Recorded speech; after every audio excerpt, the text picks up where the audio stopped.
নিম পাতার রস করে কবুতরকে খাওয়াবো। কবুতর এই যে শীতের ঝিম ধরে থাকে, পেটে যে কৃমি হয় এইসব থেকে ভালো থাকবে। পেটে কৃমি থাকলে সব পড়ে যাবে, পায়রাটা চাঙ্গা থাকবে একেবারে। নিম পাতার রস বন্ধুরা তোমরাও খাওয়াবা, কবুতর ভালো থাকবে। এখানে নিচে নিয়ে আয়। নিম পাতার রস পায়রার পক্ষে খুব ভালো, কবুতরের পক্ষে।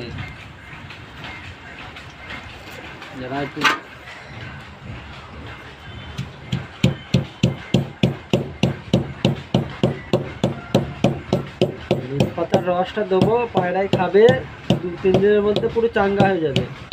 ঝিমধারা ভাবটা পুরো কেটে যাবে, বুঝলি ভাইপা? তোর যদি কবুতর থাকে তুই খাওয়াতে পারিস, বাড়ি গিয়ে ট্রাই করে দেখতে পারিস একবার।